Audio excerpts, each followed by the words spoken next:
Basándonos en la sana doctrina, en nuestra congregación Agape anhelamos conocer más de Cristo. Veamos a la luz de la Biblia lo que Dios nos quiere decir.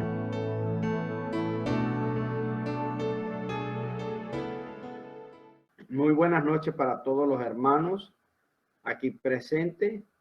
Le enviamos saludos a todos los que nos escuchan en todas partes donde pueda llegar este mensaje, sea de mañana, de tarde o de noche. Le damos un fraterno saludo desde aquí, desde la ciudad de Guanare, el estado portuguesa de este hermoso país, Venezuela. Les habla su servidor, Gregson Zambrano, desde el Ministerio Agape. Espero que este estudio sea de mucha edificación para su vida. Estamos estudiando la carta a los romanos. Vámonos a la carta a los romanos en el capítulo 3. Vamos a retomarlo desde el 24. Leo en el nombre del Padre, de Jesucristo el Hijo y del Espíritu Santo. Amén. Dice así: siendo justificados gratuitamente por su gracia mediante la redención que es en Cristo Jesús. Ustedes saben que siempre simultáneamente voy a estar revisando eventualmente la nueva traducción viviente. La nueva traducción viviente para que ustedes también la tengan a la mano y estemos también consultando ahí. Romanos 3:24, versión nueva traducción viviente. Dice: sin embargo, Dios nos declara justo, gratuita y bondadosamente por medio de Cristo Jesús, quien nos liberó del castigo de nuestros pecados. Pues Dios ofreció a Jesús, sigo leyendo aquí en traducción viviente y después me voy a Reina Valera. Pues Dios ofreció a Jesús como sacrificio por el pecado. Las personas son declaradas justas a los ojos de Dios cuando creen que Jesús sacrificó su vida al derramar su sangre.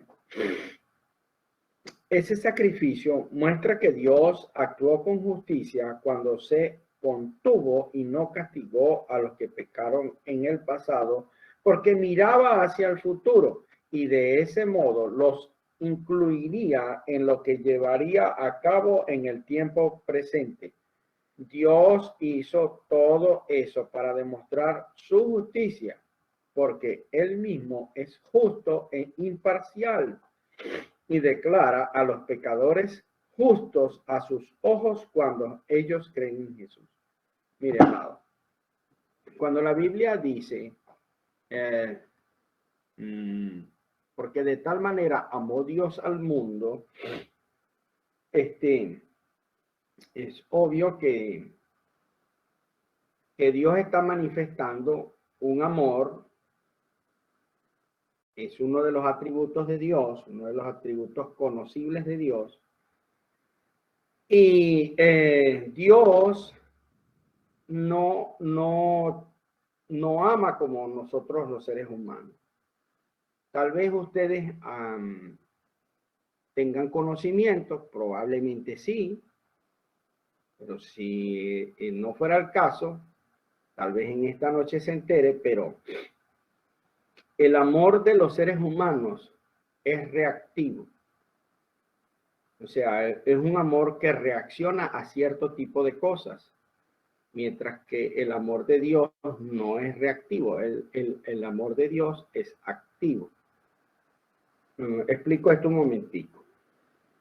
Los seres humanos nos sentimos atraídos por ciertas cosas, bien sea alguien o algo, porque tiene ciertas características y cualidades que nos agradan, que nos gustan y nos hacen anhelarlas y después desearlas.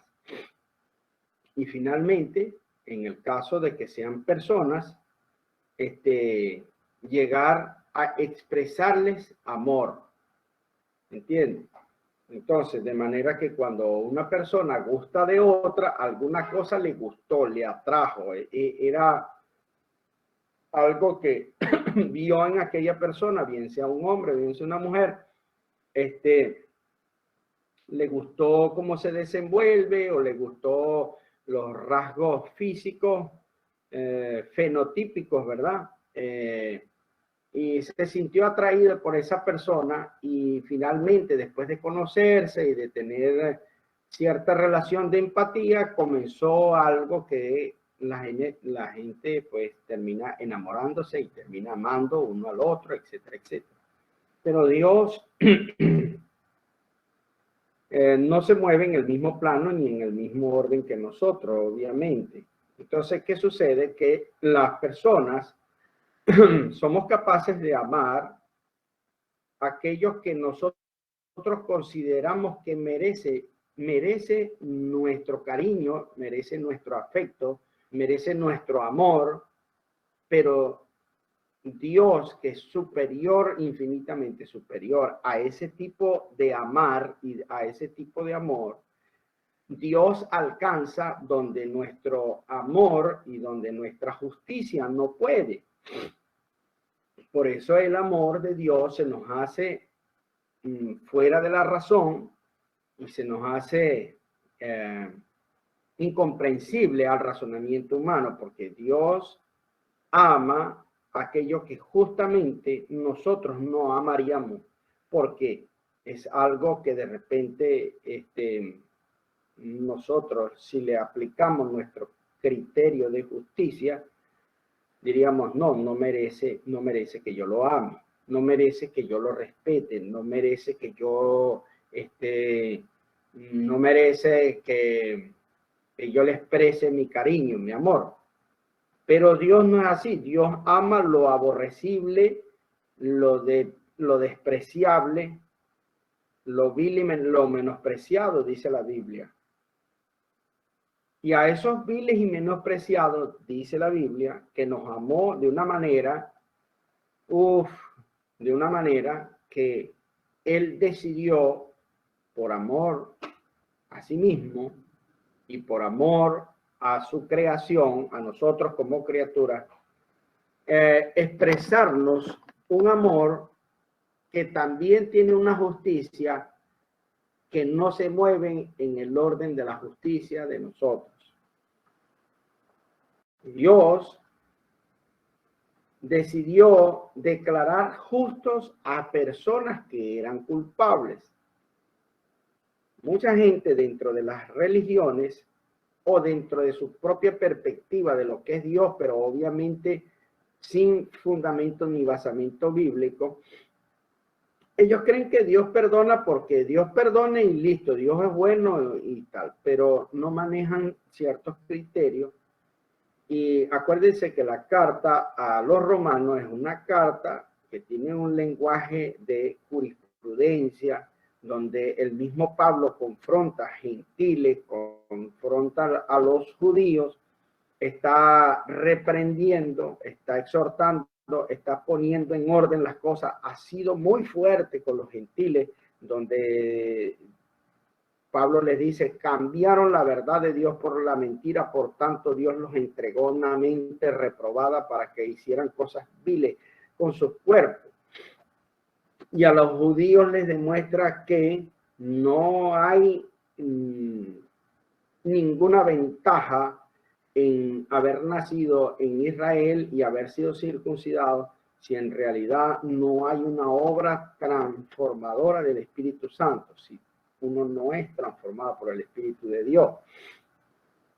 Entonces, Pablo está mostrando que Dios se ha proveído para sí mismo algo y alguien, porque se proveyó el cordero, pero ese cordero es alguien que tiene atributos que pueden satisfacer las demandas de justicia divina. En este caso, Dios va a hacer justicia sobre toda la maldad del mundo. Va a castigar el pecado de las personas, pero en una sola persona. en Jesús de Nazaret. Decía que las personas sin fundamento, sin basamento bíblico, piensan que son perdonadas y ya. Y entonces eso hace de Dios un ser amoroso, pero lo hace un Dios injusto. Y además lo hace partícipe del pecado y, como nosotros le llamaríamos, como por estos lados, un alcahuete o un cómplice de las obras infructuosas de las tinieblas de los hombres. Y mucha gente piensa que Dios actúa de esa manera. Miren, ciertamente la salvación, nosotros no tenemos mérito en ella, y para los hombres es imposible, enseña el Señor Jesús. Pero eso no quiere decir, para nosotros la salvación no es por obras, para nosotros, pero en la persona de Jesucristo sí fue por obras, porque Jesús hizo todos los méritos requeridos para quedar libres de toda culpa y de todo pecado delante de Dios. Jesús estaba ejecutando primero lo que proféticamente se había dicho de él. La segunda cosa es que Jesús está realizando la justificación por la fe. La fe que nosotros ahora tenemos en Cristo, Jesús se encargó de labrarla paso a paso. La fue construyendo, la fue, vamos a decir, la fue modelando a través de su vida de modelo agradable a Dios. Imagínense ustedes tan perfecta la vida de Jesús, que la misma Biblia narra que ni los patriarcas ni los que heredaron la ley de Moisés podían cumplir con la ley. Nadie pudo cumplir con la ley. El mismo Jesús se los echó en cara. No podían cumplir con la ley. Pero Jesús es el único que pudo cumplir la ley a cabalidad. Pero además, nosotros que somos ahora de esta, vamos a decir, de esta nueva adquisición de Dios, como pueblo de Dios que somos, nos ha dejado el legado de una vida cristiana, o sea, un modelo de Cristo para vivirse con el orden de su voluntad. Y nosotros sabemos que eso para los hombres es imposible, hermano. Es imposible, porque cuando hemos alcanzado 2 o 3 áreas y las vivimos para la gloria de Dios de una manera excelente, de una manera muy buena, pero fallamos en 2 o 3 más. O sea, hasta llegar a ser perfectos en cuanto a guardar los mandamientos de Dios. Nosotros sabemos que es imposible, porque esa ley fue dejada por Dios justamente para que nosotros viviéramos en sumisión y viviéramos humillados ante la presencia de este Dios santo que dio esa ley. La ley siempre nos va a estar señalando dónde nosotros estamos equivocados y dónde nosotros debemos rectificar. La ley siempre nos va a señalar que nosotros no somos autosuficientes, que sin Cristo nada podemos hacer, que nosotros somos un remanente, que nosotros somos un rebaño, que nosotros dependemos de Dios absolutamente, y que debemos vivir unas vidas en sumisión y humillación delante de Dios, porque en todo nos equivocamos, hermano. En cualquier cosa, todos los días nos equivocamos en alguna cosa. Entonces, la vida espiritual es importantísima. La comunión con Dios, importantísima, hermano, muy importante. Porque aunque Dios ya nos justificó, nos exige vivir esta vida en comunión con este Dios por medio del Espíritu Santo, y hay que tener una vida espiritual. Dios miraba hacia el futuro para incluirnos a nosotros en su plan de salvación. Y Dios demostró que Él es justo, no dejándonos pasar por alto nuestras culpas. No, Dios no hizo eso. Dios cargó nuestras culpas sobre Jesús, que ya lo acabo de decir, son a diario, hermano, son a diario. Y todas esas culpas fueron puestas sobre Jesús, y Jesús se encargó de que nosotros tuviéramos un expediente limpio a los ojos de Dios. Yo le voy a pedir a nuestra hermana Lucía que esté colocando juntamente con los pasajes bíblicos que ha puesto allí, que son Romanos 3, desde el 24 al 27, también coloque como concordancia Colosenses capítulo 2, del versículo 11 al 14. Entonces, pero el propósito de Dios es hacernos justos, justificarnos, santificarnos para poder tener acceso a un reino de gloria. Es como que pudiéramos decirlo en otras palabras, como para que pudiéramos tener el nivel de vivir allí. O dicho de otra manera, ser digno de estar allí. La única forma de ser digno o tener ese nivel es que nosotros hayamos hecho un acto de confesión, nos hayamos arrepentido, nos hayamos compungido de verdad delante de Dios, porque nos impactó la verdad de la cruz del Calvario. El santo inocente Hijo de Dios murió allí por la culpa de mis pecados, solo para dejarme libre. Y dice, Colosenses 2, del versículo 11 al 14, dice, cuando ustedes llegaron a Cristo, fueron circuncidados. Miren lo que dice, ¿ve? Pero no mediante el procedimiento corporal que se le hacía a los de Israel. No. Y dice, Cristo llevó a cabo una circuncisión espiritual. Ahí está lo que yo les estoy diciendo. Es decir, les quitó la naturaleza pecaminosa. Es decir, al quitarnos la naturaleza pecaminosa, se supone en este fundamento bíblico que ya nosotros no corremos al pecado como lo hacíamos antes. No estamos encadenados, no estamos atados, no estamos liados al pecado, sino que el Señor ha cortado esa atadura y nosotros ahora hemos sido liberados de esa naturaleza de pecado. Y dice, pues ustedes fueron sepultados con Cristo cuando se bautizaron, y con Él también fueron resucitados para vivir una vida nueva. Gloria al Señor. Dios no es un Dios de muertos, dice la Biblia. Dios es un Dios de vivos.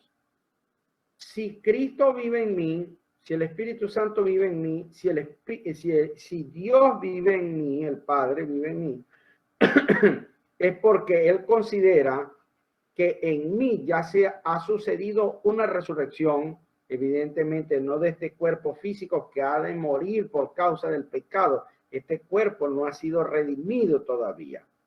No ha sido redimido, sino para ser redimido en la resurrección de los cuerpos cuando salgan del sepulcro, sea en el día de la resurrección, sea en el día del rapto de la iglesia. Pero estos cuerpos van a recibir esa redención, que es una glorificación para poder pasar de un estado a un estado de gloria, como dice en la primera carta a los Corintios, en el capítulo 15, habla sobre la resurrección de los muertos. Entonces, pero aquí se nos anuncia que nosotros no solamente hemos simbólicamente en lo del bautismo muerto con Cristo, hemos sido resucitados con Él para una vida nueva, debido a que confiaron en el gran poder de Dios que levantó a Cristo de los muertos. Cuando nosotros hacemos, vamos a decir, esta ceremonia del bautismo por obediencia, nosotros estamos diciéndole a Dios que nosotros creemos en esa resurrección de los muertos y que yo estoy guardado para el día de la resurrección de los muertos para vida eterna, en gloria.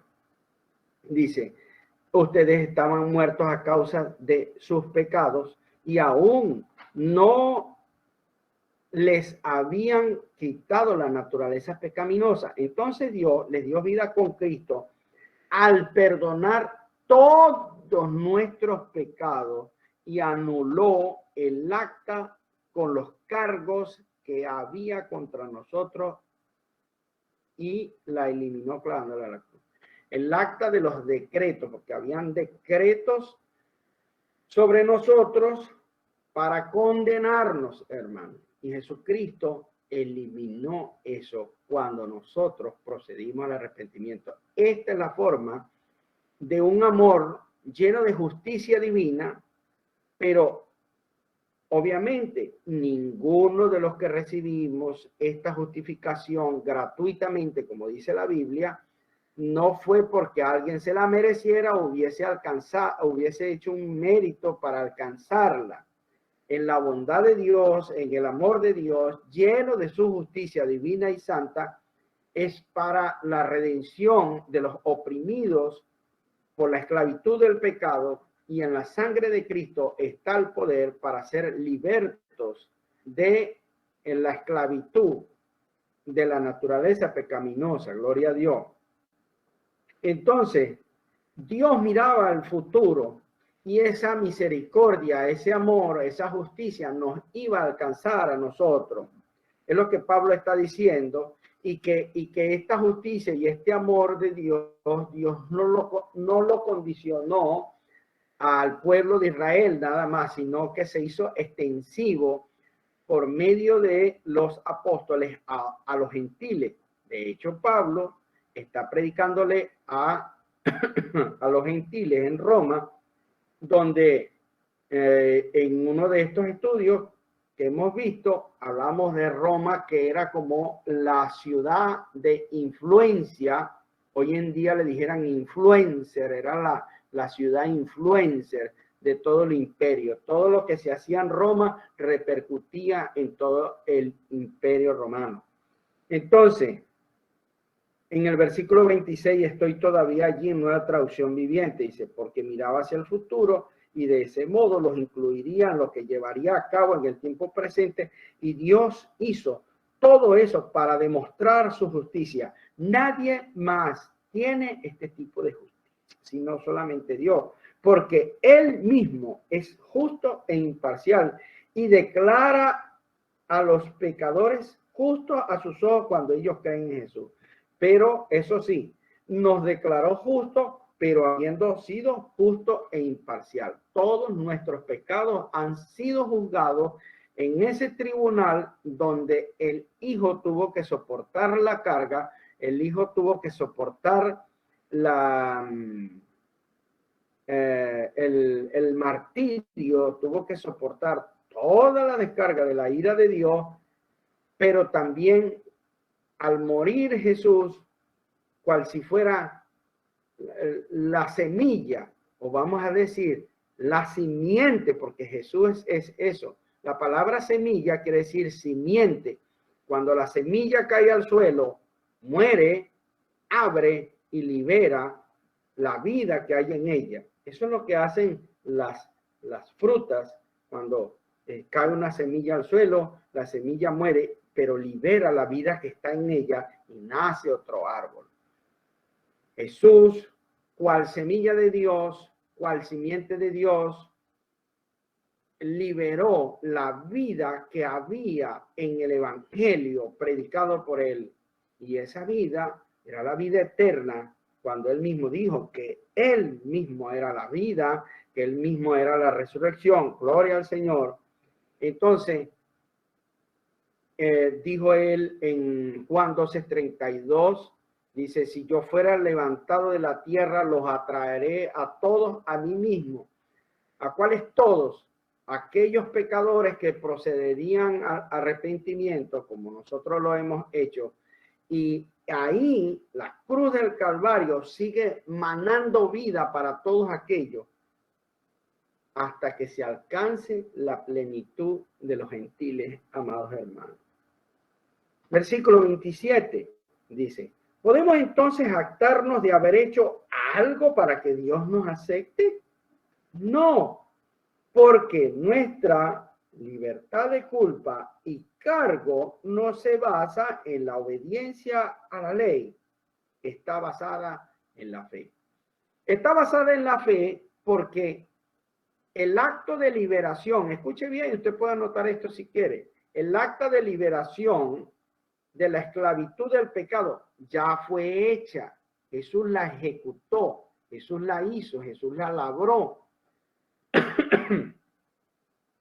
Es decir, perdonen que use un ejemplo tan, vamos a decir, tan terrenal, pero aquí en Venezuela, Simón Bolívar, sin ánimos de compararlo con Cristo, estoy hablando de la gesta libertadora que llevó a cabo uno de los pocos, por no decir el único general que salió de su país a liberar batallas no para conquistar países, sino para hacerlos libres, no para colonizarlos ni someterlos, sino para darles libertad. Y este libertador llamado Simón Bolívar, llamado el padre de la patria, aquí por los venezolanos y por todos aquellos países que hoy disfrutan de esa libertad. Hoy en día somos venezolanos, otros son colombianos, otros son peruanos, ecuatorianos. Gracias a esa gesta libertadora que se hizo y simplemente recibimos la ciudadanía y ya. Y nosotros creímos que este hombre hizo todo eso y gracias a que hizo todo eso, pues no estamos bajo la corona española donde estuvieron todos estos territorios del imperio español. Y la comparación que estoy utilizando es que Jesús hizo una gesta libertadora, pero en el plano y en la dimensión del espíritu. Nos ha dejado libertos a nosotros para que por voluntad propia nosotros, sabiendo, teniendo el entendimiento de esto, que Jesús me liberó del pecado de la muerte, ahora yo pueda seguirle a Él, pueda amarlo a Él, sentir que le debo mi vida. ¿Ve? Entonces, y solamente por haber creído que Jesús ya hizo eso, yo no tengo nada que agregarle a esa emancipación de mi alma. Entonces, Dios considera que eso es lo único suficiente para que yo reciba su misericordia, su gracia y su perdón. Y al hacer eso, amados hermanos, enseña las Escrituras que usted y yo y cualquier persona en el mundo del tiempo pasado, del tiempo presente y del tiempo que ha de venir, que crea estas cosas, dice la Escritura, no será avergonzado y será salvo. Aleluya. Entonces, es evidente que ningún hijo de Dios, al pasar de las tinieblas a la luz, de la muerte a la vida, no tiene nada de que jactarse, sino siempre más bien recordar la obra salvífica que hizo Jesús, nuestro único y verdadero libertador, para que nosotros hoy día seamos hijos adoptivos de Dios. Gloria al Señor. Así que somos declarados justos a los ojos de Dios por medio de la fe y no por obedecer la ley. Hay una insistencia tremenda de este apóstol que además ha sido un rabino fariseo y que conoce bien en lo que es guardar la ley y que conoce bien lo que es creer que soy justo delante de Dios por guardar todas estas cosas. Hermano, es un discurso muy opuesto a lo que culturalmente el pueblo judío tenía. ¿Por qué? Porque ellos entendían que el que guarde todas estas cosas vivirá. Pero Pablo ahora les está diciendo, no, no es por obedecer la ley, es por medio de la fe. Y aunque Dios la puso más fácil, para los judíos se les hizo más difícil. Dijeron, no es posible, sencillamente no, es incongruente, no entendemos este tipo de justicia, no entendemos este tipo de amor, porque se supone que las cosas tienen que ser por mérito. Si tú haces esto, tú recibes esto. Si tú guardas esto, tú recibes esto. Y Dios les está diciendo por medio del apóstol Pablo que no. Que esa salvación no se alcanza por ningún tipo de destreza, ni de maniobras, ni de méritos, ni de proezas humanas, no.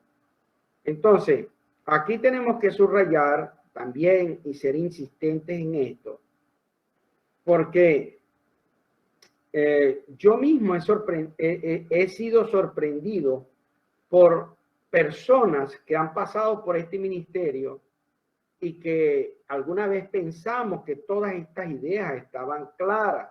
Y no solamente estaban claras, estaban cimentadas, tenían raíz. Pensamos eso. Pero hoy en día sabemos que están en sectas, que se visten con túnicas, se creen judíos y quieren guardar la ley. Y es sorprendente. Pero creíamos que esos hermanos estaban afianzados en la ley. Y siguen con toda su cuestión de las profecías y escuchan a cuanto profeta y a veces no saben ni a qué profeta escuchar ni a qué profeta hacerle caso. Bueno, cuando el mismo apóstol Pedro nos enseñó por el Espíritu Santo, dice él mismo que fue inspirado por el Espíritu Santo, que ninguna revelación de la palabra de Dios es de inspiración humana y que fue el Espíritu Santo que los inspiró, y dice que tenemos la palabra profética más segura y hacemos bien en atender lo que dice la palabra profética.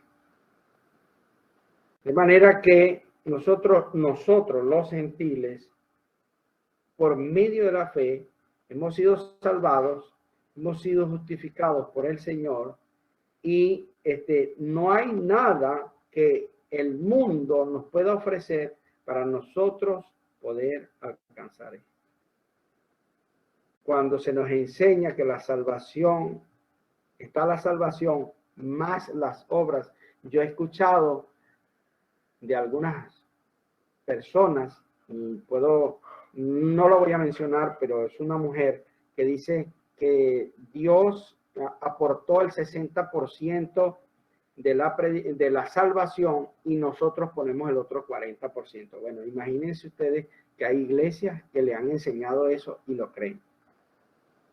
Cuando nosotros somos insistentes en la sana doctrina y en enseñar la senda antigua, que es lo que nosotros estamos leyendo aquí, no se puede enseñar en una iglesia una blasfemia o una herejía como que si nosotros no hacemos tal o cual ritual, no somos unos cristianos completos. Eso atenta completamente contra la perfección de la ofrenda que es Jesucristo y en la sangre de Cristo. Es dar por inmunda la sangre de Jesús. Nosotros no podemos aceptar una cosa así y evidentemente nosotros somos de los que enseñaremos y combatiremos ese tipo de herejías. Alguien con entendimiento dirá amén. Después de todo, dice la Biblia, sigo en traducción viviente en el versículo 29, dice, después de todo, ¿acaso Dios es solo el Dios de los judíos? ¿No es también el Dios de los gentiles? Claro que sí. Con esto Pablo pretende poner un punto sobre la I, dejando claro que la salvación no le pertenece a una denominación, a una organización religiosa, no le pertenece a los del linaje X. No, hermano, la salvación fue dada por igual a todo el mundo. Hay un solo Dios y él declara justo a judíos y gentiles, y esta versión lo dice, pero con una lapidaria respuesta diciendo únicamente por medio de la fe. Yo deseo en mi corazón de que todas las personas que estamos aquí, esto también lo esté recibiendo, y lo esté recibiendo con una convicción, y que esto, por supuesto, sea haciendo raíz profunda en el corazón de la iglesia, de cada alma que se ha reunido aquí. Y usted dirá, pero ¿por qué el pastor insiste en eso? Hermano, porque hemos visto cómo algunos se han desviado de la fe y están ahora, bueno, pues no sé si es engañado, no sé, pero después de haber degustado la doctrina, la palabra, de haberla conocido y abandonarla, hermano, la Biblia narra que eso tiene precio alto y no a todos Dios les concede regresar. ¿Entiendes? Dios a todos no les concede. Todos los que han conocido la verdad y después caen en apostasía, no es a todos que Dios les concede el gusto de él, de permitirles regresar. Entonces, si hacemos énfasis en la fe, eso significa que podemos olvidarnos de la ley. Por supuesto que no. De hecho, solo cuando tenemos fe, cumplimos verdaderamente la ley. Vamos al capítulo 4, porque aquí pareciera, entonces, ¿en qué quedamos? O sea, ¿la ley sirve o no sirve? ¿Terminó o no terminó? Ya va. La Biblia nos enseña que el fin de la ley es Cristo. Es decir, lo que está enseñando la Biblia allí es que la finalidad, el propósito para el cual fue dado la ley es para llevarnos a Cristo, para llevarnos al conocimiento de que hay un Salvador y que hay posibilidad de ser salvo. Pero la fe que nosotros hemos manifestado en haber creído nos hace también que hace que nuestra fe sea visible. Y van a manifestarse obras por la fe, las obras de obediencia, que dan evidencia de que alguien es salvo. Entonces no hay ninguna contradicción, porque dice, de hecho, solo cuando tenemos fe, cumplimos verdaderamente la ley. Continuemos allí en Romanos 4:1. Humanamente hablando, Abraham fue el fundador de nuestra nación judía, aunque él no fue judío. Muchas personas, obviamente no las personas que son estudiosas de la Biblia y que tienen años, ya eso es tema conocido, pero hay personas que se están iniciando en las escrituras y toma a Abraham por un judío. No, Abraham no fue judío. A partir de su nieto para allá, que fue, nació Isaac y nació Jacob, que luego fue Israel, y de ahí vinieron todas las tribus de Jacob, o las tribus de Israel. Fue donde más adelante se surge la nación judía. Eso está muy distante de Abraham. Entonces, pero fue el fundador, en términos humanos, ¿qué descubrió él acerca de llegar a ser justo ante Dios? Ok. Que si sus buenas acciones le hubieran servido para que Dios lo aceptara, habría tenido de qué jactarse. Pero esa no era la forma de actuar de Dios. Y las personas, oigan bien, porque estoy hablando con toda la autoridad del ministerio. Escuchen bien. ¿Por qué es necesario esto? Porque mi deseo es que todos permanezcamos juntos hasta el final. Escuchen bien. Como un rebaño, deseo que todos permanezcamos juntos hasta el final. Y no llevarme por segunda y tercera vez una sorpresa de que una persona que uno cree que está bien afianzada, que uno cree que es madura en la fe, que uno cree que tiene discernimiento bíblico y que tiene pues eso, y resulta que, bueno, pasa lo mismo que ha pasado con personas que yo digo que el enemigo los trabajó y no se dieron cuenta al punto de que los convenció de salirse del rebaño. Si no, no hubiesen apóstatas en el mundo, hermano. Pero Satanás está trabajando en eso.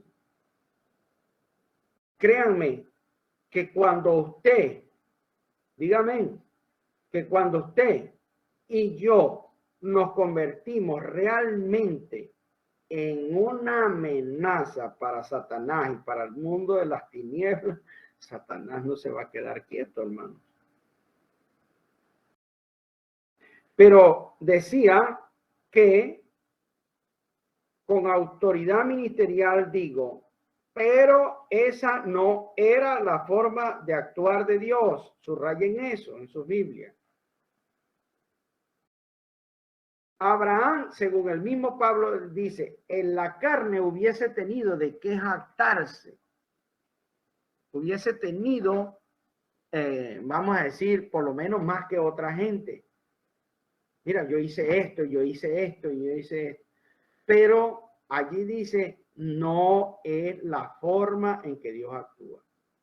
Nunca te dejes convencer por alguno que, por más de hebreo que hable, por más que también le zumbe al hebreo, al griego y al latín, y venga y te maree. Hermano, esta es la doctrina y en castellano, y se entiende clarito. Esa no es la forma en que Dios actúa. Tú puedes tener este versículo allí para decirle, no, hermano, es que usted no ha leído bien la carta a los romanos y no la ha leído en esta versión. Venga, que se la presento. Pablo dice, conocedor de la Biblia hebrea, porque no estaba las escrituras que conforman el canon del Nuevo Testamento. Él está citando aquí las antiguas escrituras. Dice, pues las escrituras nos dicen, Abraham le creyó a Dios y Dios lo consideró justo debido a su fe. ¿Qué le parece?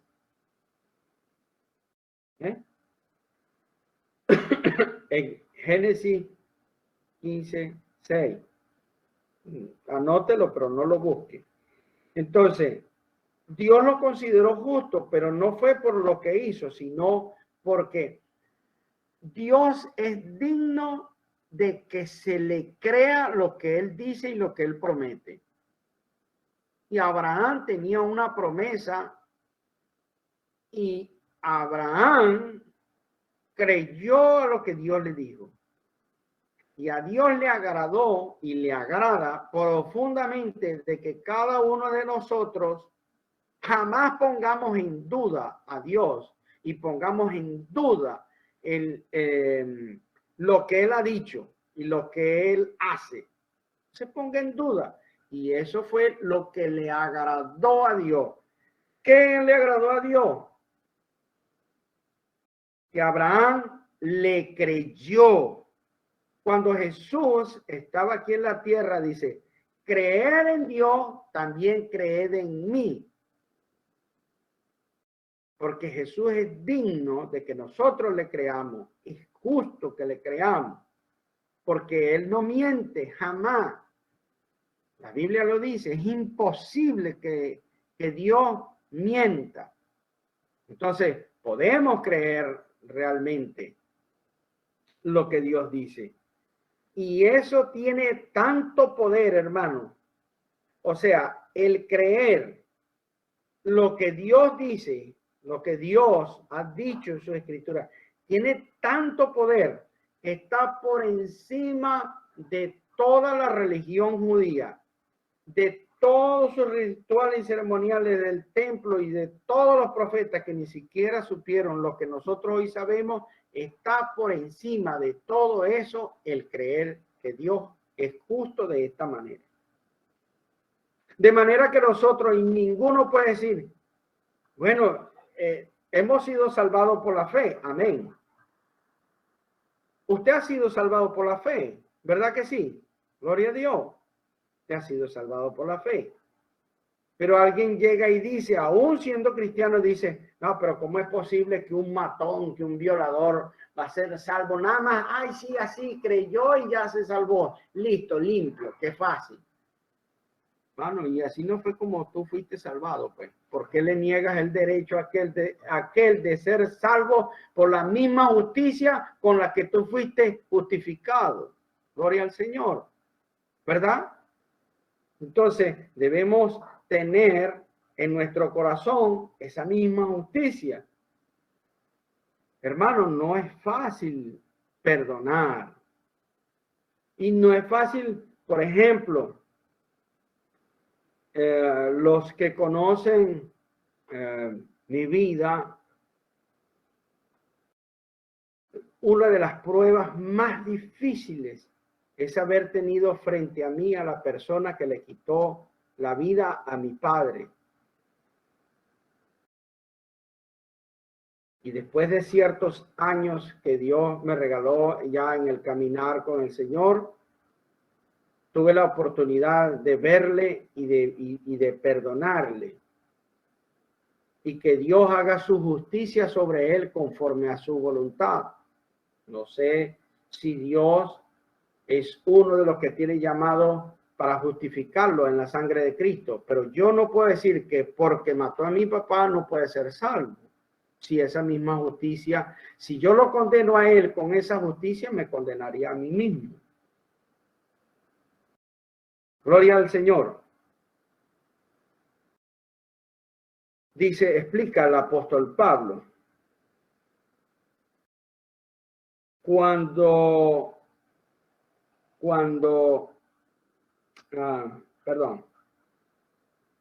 La gente trabaja, el salario que recibe no es un regalo, sino algo que se ha ganado. Estamos de acuerdo en eso, ¿verdad? Cuando alguien trabaja, pues se le da su paga. Toma esto, toma, se te paga. Pero la gente no es considerada justa por sus acciones, sino por su fe en Dios, quien perdona a los pecadores. Aleluya. Mi alma alaba al Señor. Amados hermanos, apenas hemos tocado un poco más esta parte de, vamos a decir, de lo que es la justicia de Dios y cómo es que Él justifica, lo que está argumentando Pablo. Pero hemos llegado al tiempo ya de finalizar por la noche de hoy. Y entonces la cita es para nuestro próximo estudio bíblico. Espero que estén atentos, que estén todos. Y me despido de todas aquellas personas que pudieran estar escuchando este mensaje, deseando de todo corazón que Dios le haya edificado, le haya enseñado algo nuevo. Les enviamos saludos desde su familia Ágape y de este servidor, el pastor Gregson Santana.